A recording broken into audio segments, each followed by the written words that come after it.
N'ajustez pas votre appareil parce que ce que vous voyez derrière nous, c'est bel et bien un Ford Escape. Vous en doutez peut-être en regardant la silhouette qu'on trouve vraiment différente, hein, Maxime? Oui, un nouveau style vraiment particulier. Également, il y a la plateforme qui est différente, qui nous vient de la Focus en Europe. Aussi, ce qui est intéressant, c'est que le moteur d'entrée de gamme est maintenant un 3 cylindres turbo. Aussi, disponibilité au catalogue, version hybride et hybride rechargeable. Oui, l'hybride rechargeable, on l'attend avec impatience. La version hybride classique, la bonne nouvelle, c'est qu'elle coûte 2 000 $ de moins que l'équivalente à essence. La moins bonne nouvelle, c'est qu'il faut absolument choisir le modèle Titanium pour y avoir accès. Enfin, pour le moment, ici, on a une version Titanium avec le moteur de 2 litres turbo qui est capable de remorquer 3 500 livres. On va aller l'examiner de plus près. On dirait le contraire au premier coup d'œil, mais en fait, l'Escape 2020 a grandi. Et on le remarque tout de suite dans l'habitacle, il y a beaucoup plus d'espace, surtout à l'arrière.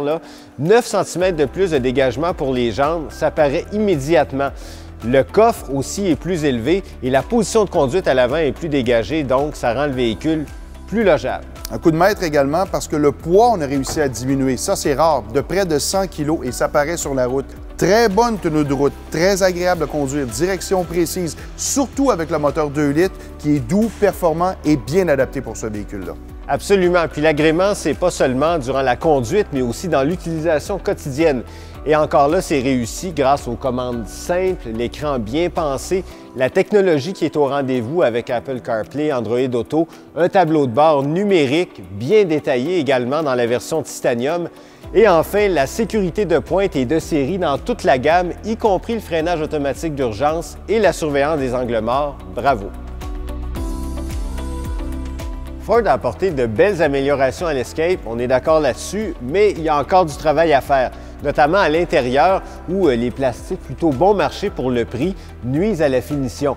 Pour ce qui est de l'extérieur, l'assemblage est inégal, il y a même une portière qui est carrément mal installée. Et quand on retourne dans l'habitacle, on entend les grilles des haut-parleurs vibrer avec le son. Il y a des craquements aussi. Et tout ça, ce genre de problème-là, on en a déjà remarqué dans d'autres modèles Ford récemment, malheureusement. Tout ça nous amène à un certain questionnement sur le niveau de qualité de construction. Ça nuit beaucoup au raffinement. Un peu comme pour la transmission qui est parfois saccadée, le roulement qui est ferme. Vraiment, ce sont des petites choses qui sont vraiment à noter. Oui, le freinage aussi est brusque, donc en ville, c'est difficile à doser. Et pour ceux qui ont essayé le moteur à 3 cylindres, ce qui n'est pas notre cas, eh bien, on a noté des vibrations puis aussi un niveau de bruit qui est dérangeant. Donc vraiment, si ça vous intéresse, l'Escape à 3 cylindres, essayez-le comme il faut avant de l'acheter.